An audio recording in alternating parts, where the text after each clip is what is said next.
Which I didn't even realize Kakunas could attack. Yeah, they're not like Metapod. Okay. But yeah. Yeah, I tried everything. Yep. Nothing I had. Absolutely. Everything just glanced off. You know what's really funny too? Is like, it's because you are so disconnected from Pokemon that you wouldn't know. This is almost like a blind experience for you, right? Because even people who've never played that game, the vast majority of people, if they know anything about Pokemon, they know it's like the only way that people usually end up beating Brock is if they like grind, and they pick Charmander, is if they grind the Charmander up to like a Charmeleon. Oh. Yeah. There's actually a Pokemon that's pretty good against them. Poison can do okay. It's not super effective, but it's not like not effective either. Mm-hmm. There's a Nidoran male and Nidoran female. We're just to the side of Viridian City. If you go the other way. Oh yeah, Route 22 or whatever. Yeah, and over there. They can learn Poison Sting very early on, which has a chance of actually poisoning your enemy. Well, my Kakuna has that. Yeah, okay. You could try that. So try to see if Kakuna can poison him. Kakuna's not very good because Kakuna has high special stats, not high physical, right? So the Poison Sting will do a decent amount of damage, which you want to do to get it poisoned, but you're not going to be able to really chip away with, like, Tackle or whatever move it has in the meantime. That's all it has. Ticking. Yeah, just Tackle and Poison That's Sting. all it has. Poison Sting. It's just Poison Sting. It doesn't have Tackle. Oh, so that's the problem is Poison Sting is actually just a really crappy move other than the small chance of being able to poison people. Yeah. I don't think you'll actually beat Brock with Poison Sting if you don't have anything else. Nidoran has good physical stats. So if you get poison, then you can run in and just start like smacking Brock around. But I think you can get Audition of Viridian Forest. You get a Pikachu there. Did you get your Pikachu? I got one. Okay, good. Yes, but guess what? Electroshock does shit against the Geodude. Well, of course, but you just want your Pikachu. That's where you get it. Yeah. No, I got one. No. Dude, Pikachu's like the worst Pokemon you can bring into a freaking rock gym. I noticed. Yeah, because ground is strong against electric, of course. Yeah, and you can't catch any water Pokemon yet. I know. Because you don't get those until you actually start moving towards... well, technically the earliest one you can get is a Magikarp that you can buy for like 500 Pokedollars, which are just yen. It's really cheap. 500 yen is like nothing. That's $5. Well, considering... sells you a Magikarp. A Pokeball... A Pokeball is 200. Yeah, that's $2. So, you paid $2 for a Pokeball. Yeah. But like, the earliest you can start catching them is when you get close to Cerulean City and you get like a fishing rod and everything like that. Yeah. The only way you could really have something that's super effective against Brock early on is if you picked one of the two starters that are good against him. I picked the wrong one. Yeah. I always run Charmander though. But I know. Like, I know better, so I'm always have a Charmeleon by the time I get to Brock anyway. Yeah, well, that's fine. I haven't been leveling him much because he's already up to 11, and I've just been leveling all the others up just to try and get them a bit higher. But I can just switch him to the front, level him up for a while. I mean, here's the thing I realized pretty early on. It's one of these games where you just have to grind. Oh, yeah. No Pokemon's a very grind-heavy game. Mm-hmm. So I'm fine with that. Yeah. That's one of the things I like about Pokemon. Just kind of... Yeah, you just kind of accept that, okay, that's what this game is, so, yeah. Okay. But it's cool, because it's got two different grinds that you have to do, right? There's the grind to level up your Pokemon to make them strong, but then there's also the grind to fill out your Pokedex. And it goes back to that trade-off option I was talking about, where, like, sometimes you have to decide, am I catching or am I getting experience? Yeah. It was a very unique RPG when it came out. Yeah. I'm going to have to, like, make notes, so I don't have to keep looking at my Pokedex to remember what I've caught. Mm-hmm. Yeah, actually, I think that version of the game solves that for you. when you go up to a Pokemon, look at its health bar. If you've already caught it, there should be a little Pokeball next to its like name. Oh, okay. I believe that they started doing that in the Ruby and Sapphire generation and on. So if they did it then it should be in that game. Yeah. Absolutely. Well, thanks for following, Pedikin. Notice we got a follow right at the beginning. Yeah. Love the follows. Anyway, welcome to the Vomitorium Weekday Show for the 31st of August, 2021. As always, I'm your host, The Metal, and joining me is my co-host, Marsupial Gamer. How you doing today? Hi. Good. I was talking earlier about a drama stream that I was watching. Actually, it was a highlight of a drama stream. And I was like, God, these people are so stupid. Like, why do people get in these stupid fights about nothing? I don't understand it. Dang it. My webcam controller's not popping up. I'm going to have to deal with random autofocus this entire stream. Yeah, I never understood that. Like, these people are children. Oh, yeah. Everyone's children on the internet. I don't really see... I mean, the last time I had, like, a stupid disagreement with someone that ended up, like, breaking up a friendship was, like, when I was in college, I guess. You know? When I was, like, 20. It's like, and then I grew up and realized that was stupid. Well, see, you just got to hang out in the right spaces. Like, I've been in the Newgrounds festival server a lot, right? The only drama we have in there is fucking hilarious. Like, one time, there's this chat called the Chaos VC, right? The Chaos Voice Chat. And it's called that because everybody talks over each other and you have no idea what's going to happen in there. But there's two. There's a secondary one in case they want to start a new one. But we were all in the first one, and something led to something where all of a sudden somebody's like, well, how would you accidentally piss on your cat?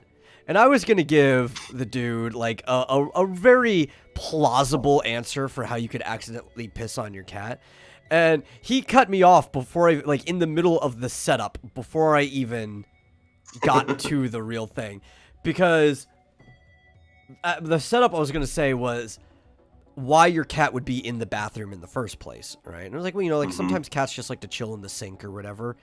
And, like, I didn't even get to the actual thing, like, your cat wasn't in the sink. It's just that's the reason he's in the bathroom or whatever.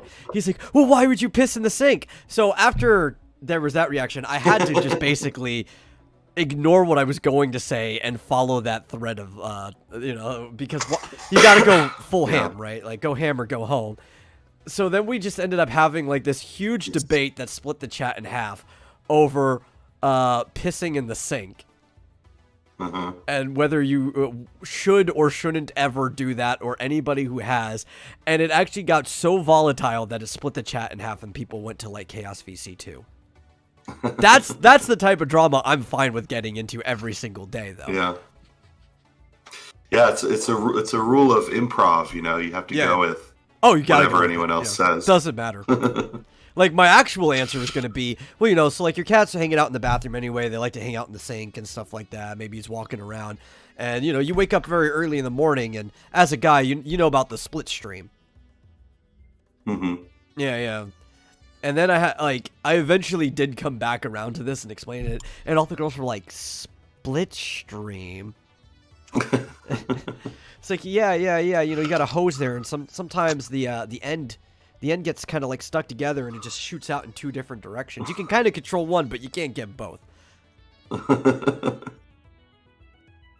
And yet somehow women's restrooms are still dirtier than men's. Are they? Yeah.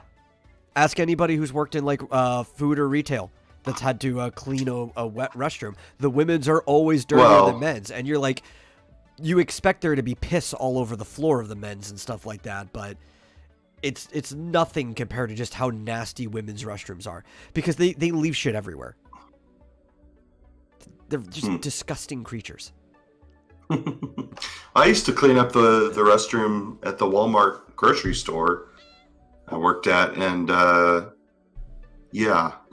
Had to clean out. There's like these little boxes right next to all the toilets where they put all their, tampon. Oh yeah. And pad stuff, the wrapping and the old ones, and all that, and occasionally a little bit of tinfoil that probably had heroin in it at some point. Oh, and half-eaten or fully eaten hot dogs that they stole and went into the bathroom to eat.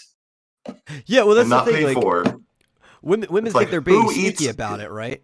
They think they're being disgusting. sneaky about it, so they go and they try to discard it in the restroom or whatever. A guy, we don't give a shit. We'll just eat the thing in the store in front of the cameras and not even care. Yeah, throw it. Yeah. Like anybody's gonna stop them. But yeah, I found all kinds of like hot dog wrappers because we sold like hot dogs. People would just go in there, eat it in the bathroom, throw it away, not pay for it. Yeah, thinking they're being sneaky. But you don't have to be sneaky in Walmart. Nobody stops you. Yeah, I had some people at the self checkout just like check out all their stuff, pick it up, leave, and I was distracted because it was busy and I didn't see them until I looked up and I was like, wait, they didn't pay. It's like, shit. It did not come out of my paycheck. Oh, well, Walmart's got a certain amount of loss that they have for like every marking period. And it's a huge number for what that loss can be. Yeah. That's why they don't they care because they don't want anybody stealing anything, but at the same time, they don't give a shit if somebody lifts a TV off of like the truck or whatever when it's coming in because it's nothing to them. Yeah, I don't think they even called the cops or anything. Yeah, they don't ever. They just I think they have a what do they call it? A risk manager or something, recovery officer or something like that. Who when I found out, which was like right after they left, I talked to the manager, and then they got like a picture of the person. I don't know what they ever did with it. I think it's called asset recovery. That's it, asset recovery. Yeah. I knew the guy who did that at my local Walmart. I think I remember that being the name. I used to hang out too much at the Walmart. I knew a lot of people there. Yeah, and there's a camera staring right at you when you're at the checkout, when the self checkout. So they got a picture of them, but I don't know. Asset Protections. That was the name of the job. It's basically the security job. I remember because it was AP. It was Asset Protections. Yeah. Something like that. Mm-hmm. But I mean, honestly, the number of things that when you're stocking that you drop a jar of tomato juice or tomato paste or whatever, it's it's all built into the price. Oh yeah, all the losses and everything. Well, people don't realize that too. I've seen people complain wait, they don't even stop people. It's like, yes, they have a policy to not stop people because no matter how much that gets stolen on your average day in places where people generally act okay, they're starting to realize that there's problems in certain areas like San Francisco because of San Francisco's policies, but in your average area, it doesn't matter how much gets stolen on a given day. It still doesn't offset anywhere close to the amount that they make on that given day, too. So Walmart as a corporation just doesn't give a shit. Yeah. Yep. I mean, obviously they will stop you, and have to deal with too. So that saves a lot of money. Yeah. I mean, they'll stop you and try to stop you if they see you doing it, but it's like if you sneak out and they realize a second after you leave the place, it's like, whatever. Yep. It happens. Hey, Ulrich, how's it going? But that's why you can't touch people, right? You could try to stop them, but you actually can't physically touch them.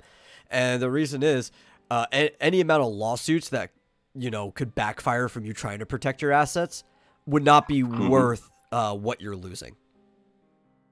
Yeah. They could walk out with 90 widescreen TVs somehow. You'd have to have a caravan of carts to do that, but somehow, and it would probably still be worth less than some of these lawsuits end up being worth for the company. Mm-hmm.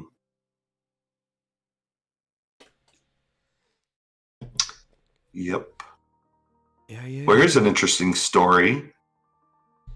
especially for game developers, open source story. Okay. Are you ready? Let's see. What we got? I didn't even realize this, but apparently last year, well, we mentioned this the other day, 6Vs or VVVVV went open source. The creator released all the source code and made it open source. And so people have been contributing to it. And for the first time in 7 years, they've released a patch for the game, which includes 60 FPS support, improved graphical options, a new level editor, and apparently bug fixes. So, interesting. And you could go contribute to it if you like, because apparently it is an open source project. Yeah, I think. What are you laughing at? Well, I was laughing at Elric. He's like, Marsupial, why are you wearing cat ears? It's not the first time he's worn cat ears. Yes, we were talking about robbers, yes. Yeah. Or shoplifters. We were talking about shoplifters. Especially if you're, say, like an indie developer or whatever. But even after that, like, I don't even think these big developers understand how much benefit they would get from seeing people mess around with their projects. This is why modding's cool. That after a game's been out for so long and you're pretty much not making a profit off of that game anymore, like, you might get some sales trickling in, but it's not substantial, that you should just open up the code, especially if you're not using the engine, right? Like, if a lot of things work on Unreal Engine, so it really doesn't matter if you're using a big engine, but if you have your own proprietary thing, right? If you're not using it, if it's not competing against your current product anymore, just open it up, let people fuck around. You might even see something cool that you want to add into your later games. Yeah. I'm actually wondering, is it on GitHub? I'm trying to find it. Like, I don't know where you can contribute to it. I don't know. You would think GitHub is where you would host the code if they were going to make it open source, but... Yeah. Well, here's the other thing. I mean, a little game like that, I mean, it's pretty big game, but I mean, but if you put it to like a RAR, it's not going to take up too much space. Yeah. I mean, big in terms of it can take you a while to get through the game. Yeah, but I mean, file size is pretty small. Right. And I'm just saying, for a game like that where they've got it available for like $5, people will buy it. People will sooner buy it just to support the developer rather than pirate. Oh yeah. You know. So it's almost like, you know, I doubt that there's any kind of copyright protection or DLC or not. What's the word? Pirating protection or anything like that.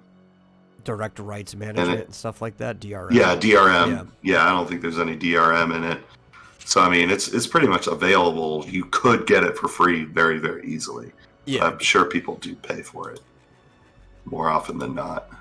Oh yeah, people like supporting developers, especially if you do stuff like this. People like supporting cool people, right? Like people who make good things and like their community. Like, you could see a new wave of purchases just because people heard you opened up the code and like, oh man, we should support these guys. Exactly. Yeah, if I hadn't already bought it many, many years ago, I'd probably buy it again. Same. I might re-download it. I always forget how, like, little space that takes up. It's like, I think it's in the megabytes. It's not, and it's like very small. It's a very small game. Yeah, the Windows version is 59 megs. Yeah, okay, that was close to what I was thinking. I did not even think it was triple digit. So, yeah.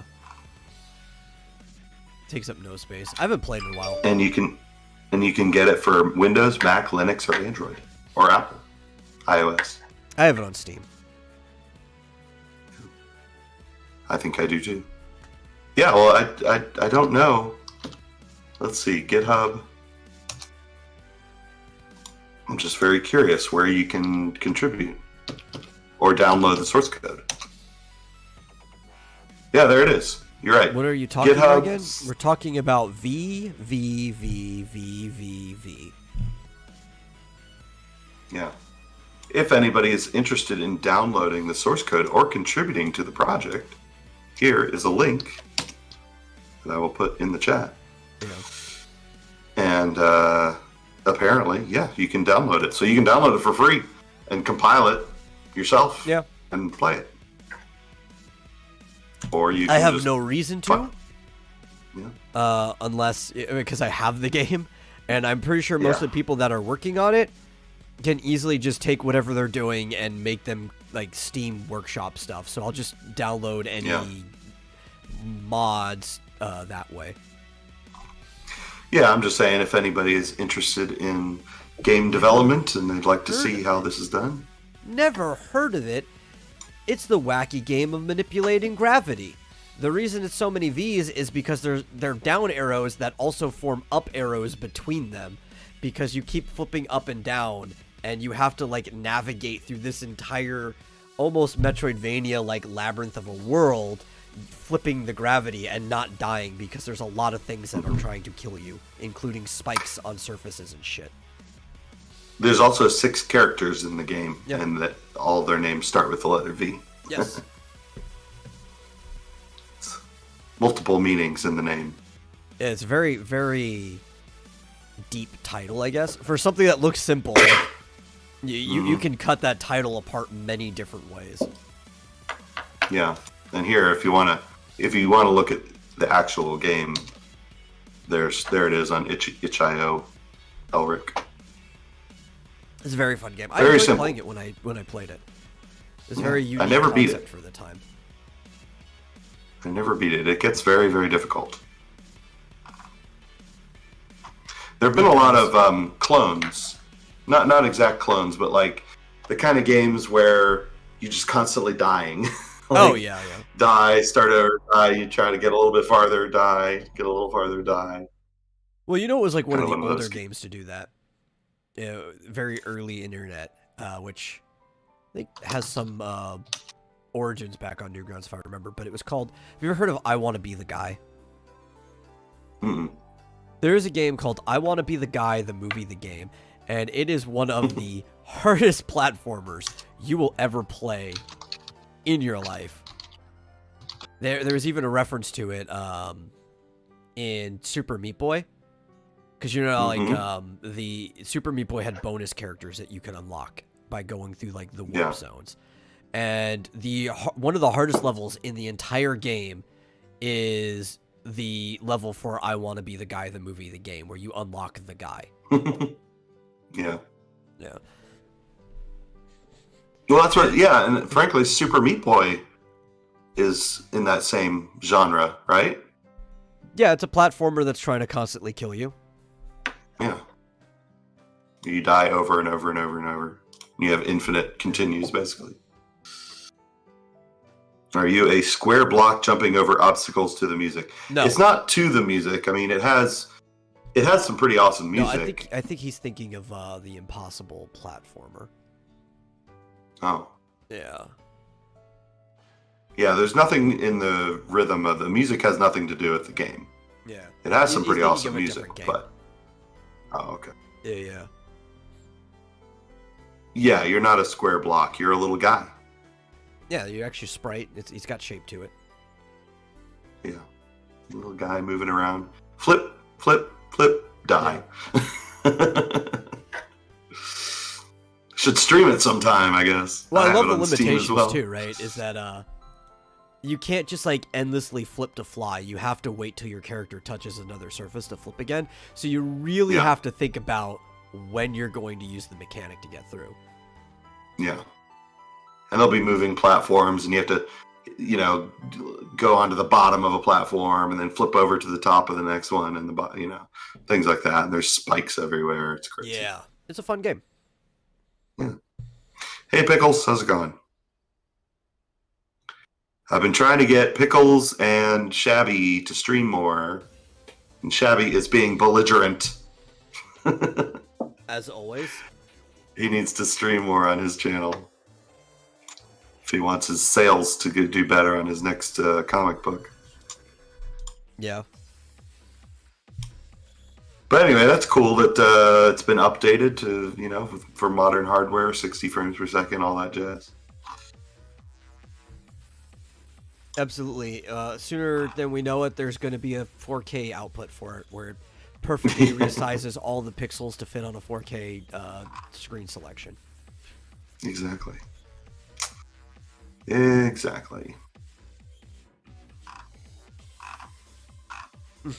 So what you got? Continues to get Shabby to do streams. I know. He's like, I have a job. I was like, I thought he quit his job so that he could do live streams and sell his comics. But I guess that didn't work out. Maybe it wasn't doing so well, so he had to get a new one. Yeah. It's not exactly Cuphead, because here's the thing, in VVVVV, there's no fighting. Nope. There's no, you don't shoot anything. Yeah. You don't have a gun. You just move through a maze. Yeah. And try not to touch the spikes and enemies. Yeah, that's why Meat Boy would be closer in that genre, because you don't fight at all. It's all just platforming. Mm-hmm. I Want to Be the Guy is kind of like that too. You don't interact with enemies. It's more pure platforming than even a Mario game, because Mario can kill things. Yeah. Yeah, it's basically don't touch anything but a flat surface, because everything will kill you instantly. It's kind of like the opposite of a normal thing. Like, normally you're like, the floor is lava, but this game, everything but the floor is lava. Yeah.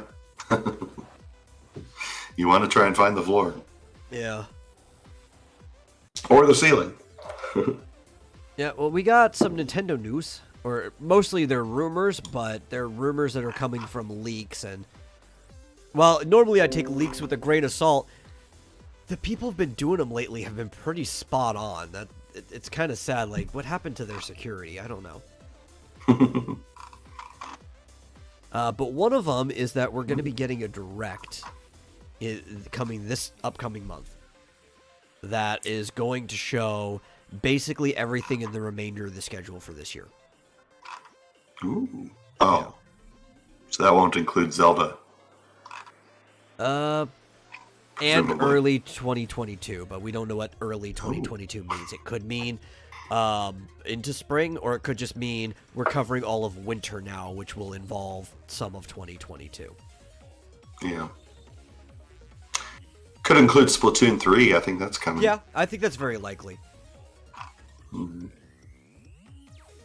Some people think it might include Zelda, but my opinion, even before they just dropped the year, I thought it was going to be spring next year anyway, for quite some time. Yeah. I think it's probably still going to be spring next year. Yeah. Phew, 5 years. I can't believe we had to wait 5 years between major Zelda releases. Well, at least, so this one I'm hoping is more powerful by a slight degree, because even one of the problems on why it stutters due to all the ambient occlusion in the Deku Trees area, the Korok Forest, is because of how it was programmed and kind of down-rendered to work on the Wii U, because it actually doesn't stutter as much on the Wii U as it does on the Switch, because the area wasn't programmed to be optimized on the Switch, despite being a more powerful system. So hopefully, since this is only going to be on the Switch, every single area will be optimized for the Switch, and we don't have to worry about that problem. Yeah. Plus, this always happens. Nintendo, especially, gradually figures out how to optimize for their own hardware.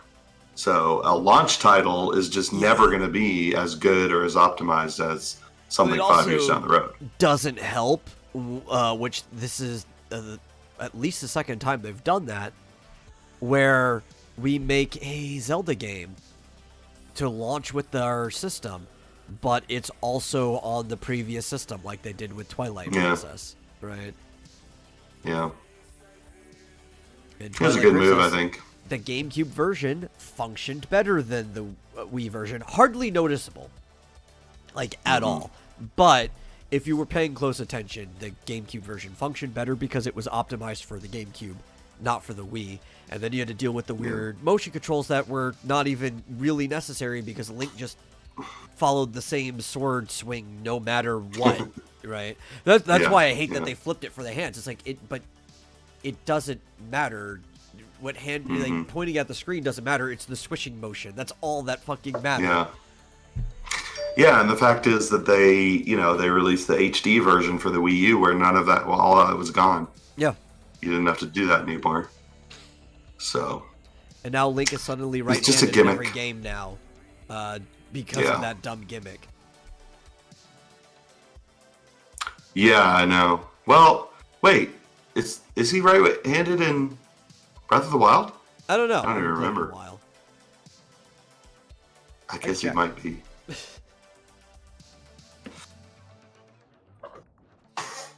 I'm guessing he is, I guess. Yeah. He has been. Of course, it's always a question. He wasn't always in, a different Link. Between Worlds, because Between Worlds just used the Link to the Past. Yeah. Let's see. He is facing away from us on the cover, and the shield's in his left hand, so yes, that means he's right-handed.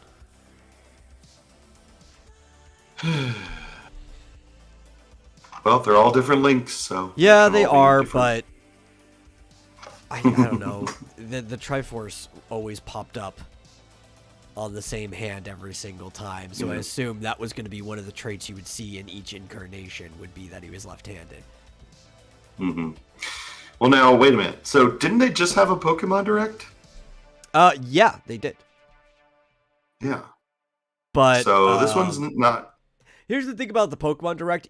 It's under the label of Nintendo Directs, but it's done by the Pokemon Company, so it doesn't qualify as a Nintendo Direct. We're probably not going to see any news about Pokemon. Okay. I thought you were saying that to say that it would have something about Pokemon. No. Most of the time, they don't have something about Pokemon. They used to when Nintendo Directs were new, but... within the last couple years or so, they've just been like running Pokemon specific directs. And even then, for a lot of things, they're starting to run more franchise specific directs in general. Like Smash Brothers will have its own direct just because there's always so much news going on. Like not just the character, but look at all these costumes and shit we're adding and the patch notes and all that stuff. But they might have something about the Arceus game. Yeah. Maybe. Or no, wait. The last Pokemon Direct talked about that. So aren't they gonna have they talked at all about the new Diamond and Pearl? Is that what's the last out? Direct mentioned Shiny Diamond and Brilliant Pearl. Oh, okay. Or was it the other way? Is it Brilliant Diamond and Shiny Pearl? I forget. Whatever it is, it talked about Diamond and Pearl. Mm-hmm. Showed off a little more. All it did was show that, hey, yes, all the features that you liked from what's the Platinum, which is the third game, the kind of like definitive game that they used to do, where it's like, oh, here's the first two versions, here's the definitive version afterwards that has bonus stuff. All those bonuses from Platinum are going to be in the game, despite which version that you buy. So don't worry, we're not cutting shit out. These are going to be the definitive versions of the game. Yeah. Yep. Well, yeah, I don't know who it is that keeps leaking this stuff, but, I'm not going to complain. Too much. Yeah. So when is that? Like this week? Next week? I'm looking for when they think it's going to happen, because usually it happens very early in September as well. This is one of the reasons why people are believing the leak. Because with the exception of 17 and 18, where they were both on the 13th, in 16, 19, and 20, all September Directs have been within the first week of September. Usually within the first 4 days. So we're assuming it's probably going to be this upcoming week. That won't be till the 7th, potentially, at the earliest, I would think. Unless it's on Labor Day. Yeah. Which I doubt. I mean, it Could be no, because they don't just throw it out. They wouldn't let us know though, so it has to be the week after. It can't be the 1st through 3rd. It has to be like 7 through 10. Yeah.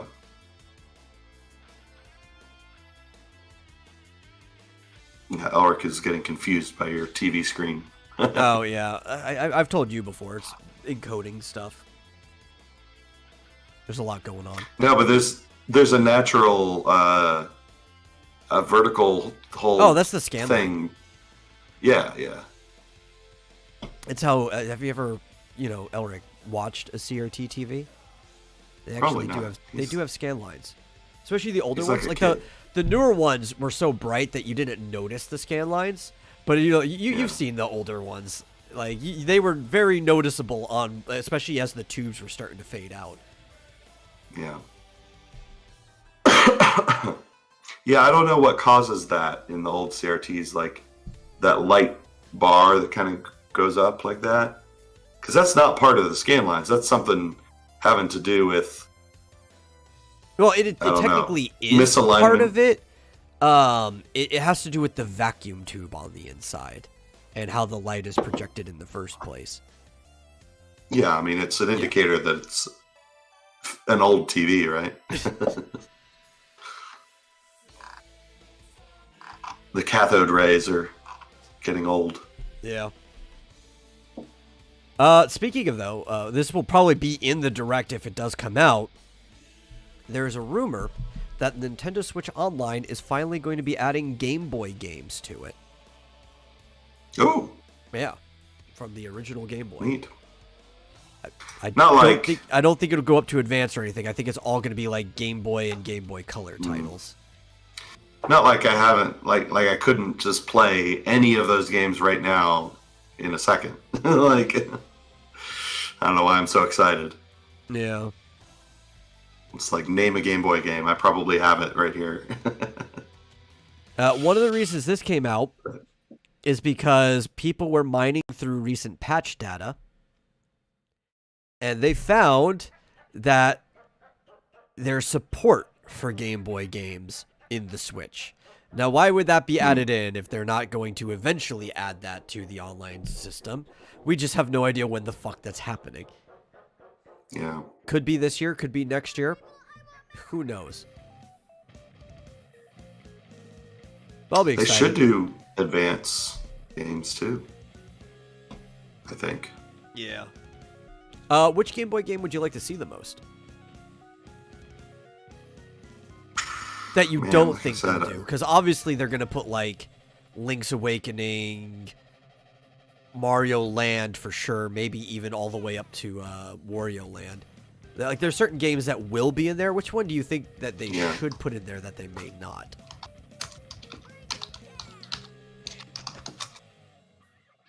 That is a good question. Was there a Donkey Kong Country for the... No. No. Well, there was, but there wasn't. There was Donkey Kong Land, which was a remake of the Donkey Kong Country games for the Game Boy that were much more limited. Well, I think they should do Pokemon Yellow and Final Fantasy Adventure, of course. Well, I think the Pokemon games for sure would end up on there if they did it. Yeah. Maybe Final not, Fantasy though. Legend. They may not want to put the Pokemon games on there because they don't like adding Pokemon games to anything unless they can make them fully functional in every way, right? Now, they could, because you can do multiplayer peer-to-peer. Like, if you have a friend, you can request to play a multiplayer game with them. So you probably could still do all the stuff, but, like, it took them forever before they put Pokemon on the virtual channel for the 3DS until they were able to actually make it work that way. They don't like putting, like, neutered versions of Pokemon out there. Ooh, how about the original Harvest Moon? Oh, yeah, they should put that on there for sure. There you go. Absolutely. I never played that, but I'd like to. Yeah. Oh, I know what they should put on there. But they won't. Because they just re-released it. They should put the original Shantae on there. Oh, yeah, yeah. They absolutely should. Yeah, but I already have it on my Switch. Yeah.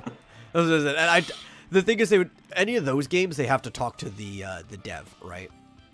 So, why would WayForward want Shantae put on there when they literally just re-released it for the Switch? Yeah, exactly. There's absolutely no reason why they would.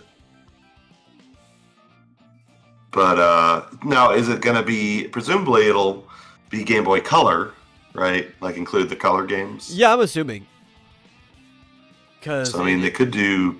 The leak mentioned that it would be Game Boy and Game Boy Color, so I'm assuming it would have options. You could probably turn it to monochrome, but it would probably also have like the Super Game Boy options, and maybe even like the frames that would come with the Super Game Boy. I would do that if I was them. I would have the Super Game Boy frames. Yeah, so I mean, they could also do like Pokemon Gold and Silver. Oh, you know what? You know what's an awesome game that I loved playing on the Super Game Boy specifically was Donkey Kong. Oh yeah, because the Donkey Kong that they released for the Game Boy Color it was incredibly expansive. Like it just went on and on and on. They added all these levels. And then after they did that, they went all the way up to Donkey Kong 4 on the Game Boy Color. Yeah. But the original, I had a lot of fun playing on the Super Game Boy because it had like full colors and custom borders, and they made it basically for the Game Boy Color or the Game Boy. The game they have to put on there, Tetris. They have to put Tetris. Of course. Yeah, you can't not. Because even though actually they don't have Tetris on the NES one, do they? Not the original. Yeah. Now, I prefer the NES Tetris, but the Game Boy one is more of a must because that's the one that I know like people fell in love with the Game Boy version of Tetris. I knew like mothers that owned the fat Game Boy just for Tetris. It's the only game they owned and played on there. Yeah. Not my mom, because my mom actually played video games, but like other people's mothers. Yeah, it's funny when you search for best video game or best Game Boy games, the very first one that comes up is Tetris. Oh yeah, dude. You think anything sells better, at least at the time of sale, than Tetris? You know, it's funny. I watched there was a video, and well, you can watch the original video, but I watched a video of Asmongold watching this, like the best-selling video games of all time over time, from like 1980 to 2020. And one of those it's amazing. Bar graphs. Yeah, exactly. Yeah, I think I've seen the original video. Yeah.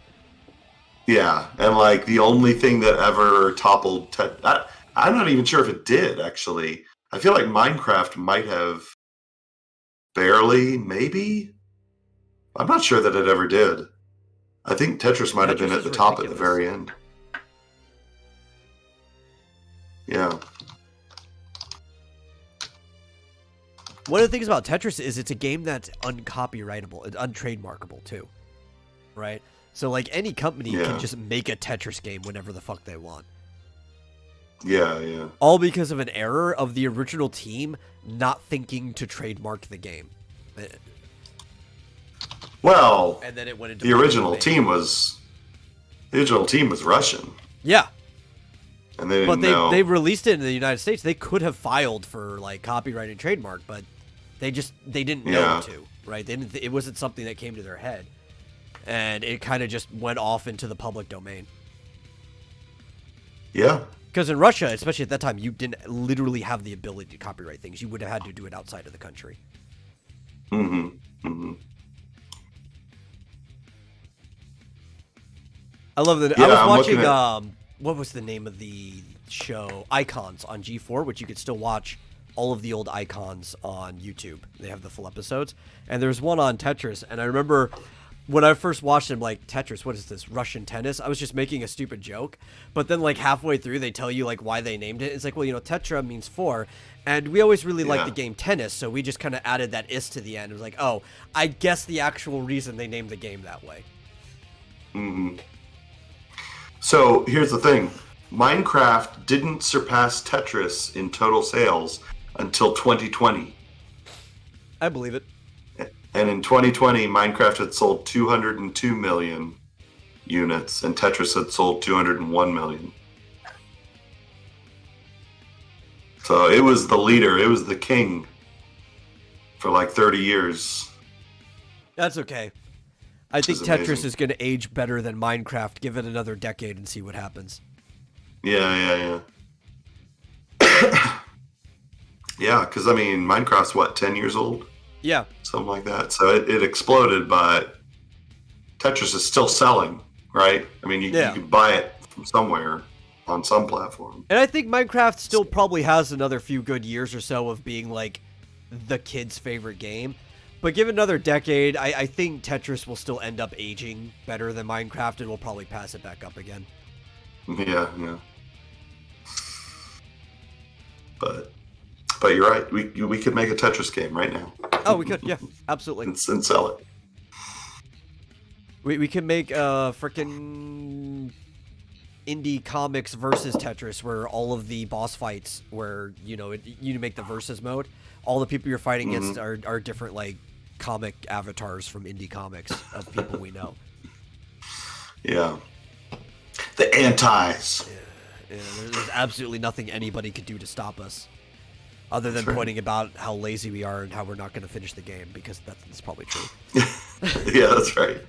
That would be the ongoing joke. Would be like, it's going to ship a couple of years late, so don't worry about it. It's a typical CG project.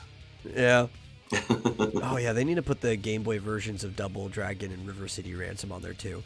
Double Dragon, not so much. I think my favorite version of it is the Super Nintendo re-release of it, where you can get that in like Super Battletoads on the same cartridge. But River City Ransom, I think the Game Boy version is actually my favorite version of it, just because it already has like such simplistic mechanics to it in general that it works really well on the Game Boy. Did you ever play Kid Icarus? Yes. Of Myths and Monsters? Kid Icarus 2. I have played it. I have it on Virtual Channel on 3DS as well. Oh. Yep. I didn't know it was on there. Yep. It's an okay game. It's not as good as the original. But it's okay. Yeah. It's probably the weakest of the 3 Kid Icarus games. But to be fair, as much as I like the original, all of them are pretty weak compared to Uprising. That game was fucking phenomenal. Yeah. I should get, since I think I had it on a cartridge that got stolen. I should go and download that on my 3DS while I still can. Or especially Citra's a thing. Especially since I don't know that I. Oh yeah, that's right. That's true. And you could do. I don't know that I. I don't know that I ever knew that you could do that. You could turn off the touch screen. Well, you still need it for certain things, but not for like the main mechanics of the game. It's like you have to do weapon swapping and shit like that on there, but it's something that even with a mouse you could do it real quick and then just go back to using the controller. Yep. Well, the Wario Land game, I think I only ever played the original Wario Land. Oh, dude, all the Wario Land games are great, especially 4. Wario Land 4 might actually be the best, if not one of the best Game Boy Advance games. Because it was the tightest platformer of all Game Boy Advance games, and it had very interesting mechanics for running through it, especially the whole, like, oh, you finished the level, now you have to try to go backwards and escape it before the world collapses on itself. I never played that. Great game. Also, actually, I don't know if it's available on the Virtual Channel, or Virtual Console or whatever. I have it on my 3DS, but you should have it too. I'm fairly certain it was part of the Ambassador program. It was one of the Game Boy Advance games that came with it. Yeah. I haven't even looked at all the games because I eventually did download everything that I had originally, and it was on the original Game Boy. No, Game Boy Advance was. Wario Land 4 was on the Advance. Wario Land 1 and 2. Actually, I think all 3 of them before 4 was on the original Game Boy. I think Advance was the only Wario Land Wario Land 4 was the only one for the Advance. I have it. Yeah, because I didn't even know I had it. Program, yeah. It's like in a car in the front. Yep. Who knew? It's like I've got that game and I didn't even know. You have was it 20 games in total? 10 NES and 10 Game Boy Advance games from the Ambassador program. Yep. Very fun game. Highly recommend people play if they never have. Cool. But Wario Land, as a series, it's just fun. Especially because, like, the first Wario Land was, oddly enough, I think, was it Super Mario Land 3 or 4? It was one of those. Because I think only Mario Land 2 went up to Mario, and I think after, like, 3 and on, it just transitioned into the Wario Land franchise. Mm-hmm. Why, I don't know. It probably should have just always been its own franchise from the beginning. But, it basically, it was the same team that was working on Super Mario Land went into Wario Land, and it just became the Mario platformer for the Game Boy family. Mm-hmm. Yeah, well, I liked 6 Golden Coins as well, Mario Land 2. But, yeah, it just never really... It just was never going to be as good as... The first one. You know, Mario Brothers on a console. Oh, well, yeah. So... I mean, the original Mario Land's a pretty solid game, but yeah, that was always the big problem, that it just wasn't console Mario. Yeah, so I think they just decided, well, let's just have the handheld ones be Wario games now. The problem is, I guess, some of the Wario Land games, like, I think Wario Land 2 is actually a better game than Mario Brothers, at least the original. I don't know about 3. Mario Brothers 3 is a very solid game, but it's definitely a better game than the original. They kind of, like, found out what they were doing by that point, like how to really just use this system. But Wario Land 4, because the Game Boy Advance was so much more powerful with the shit they could do, it is actually probably better than most console Mario games that are 2D platformer. Yeah, and I don't know, Elric, we were just speculating. I mean, I guess they just kind of decided we're going to keep Mario on the home consoles and we're going to put Wario on the handhelds. No, Wario was on console. Wario World like on the Nintendo GameCube. Great. I didn't even know about that game. Yeah, Wario World?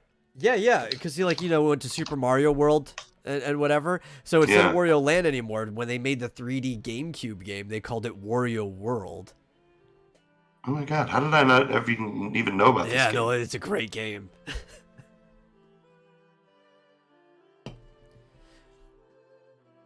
It's a full-on, like, 2D platform, or it's a 3D platform. Yeah, it is a 3D platformer, yeah. Didn't know it existed. Seriously? That's because it was on the GameCube, which, honestly, there was a lot of good games for it, but overall was a failure of a system. Which we've been over I had a before. GameCube. Yeah. But I never played this game. You know, the only game that I remember, really, on the GameCube was Wind Waker. You don't even remember Luigi's Mansion? No, I never played that. Oh, okay. I never played Luigi's Mansion. I never played Animal Crossing. I played Super Mario Sunshine for like 5 minutes and like set it down. I just didn't like it, I guess. But the only thing I really remember on the GameCube was... What did I say? Oh yeah, Zelda. That's a shame, Weird. because there's a lot of really good GameCube games. Like, and I didn't even have kids. Pikmin. What about the original Pikmin? Did you only play that later I never when played. It was re-released? Yep. Wow. I didn't play Pikmin until Pikmin 3, which I loved, and then I went back and played the original 2. Man. But dude, I totally missed out. Totally missed out on the whole GameCube generation. That's why I never heard of Wario World. The hell is Wario Wario World is great. Yeah. Obviously, Elric's never heard of it either. Dude. What other GameCube games are there? I never played.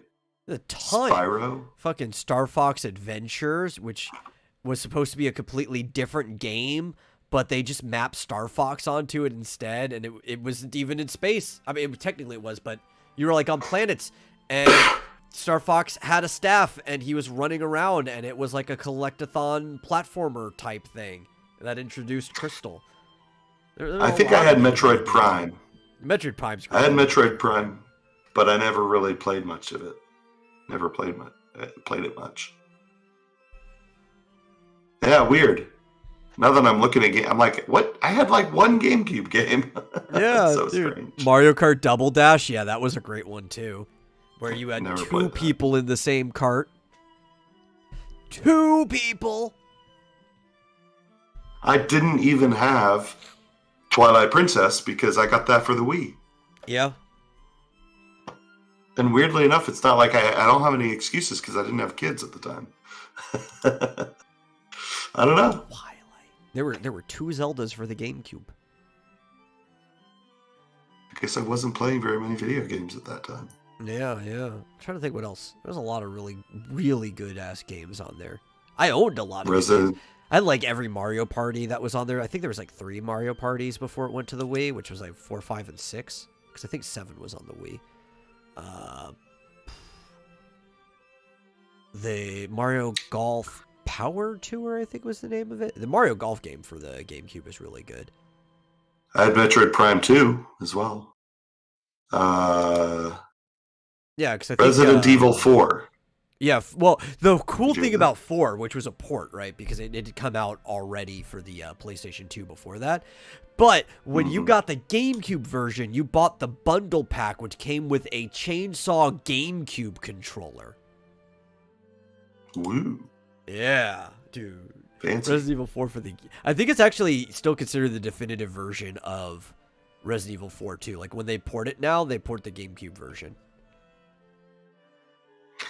Final Fantasy Crystal Chronicles, which I need to get back to. We by talked the way, about that too. Switch. I even made like a like a post on Instagram and Twitter and stuff where I took a picture of my my GameCube controller sitting in front of Crystal Chronicles on my Switch. On the Switch. And it's like it's all coming back around.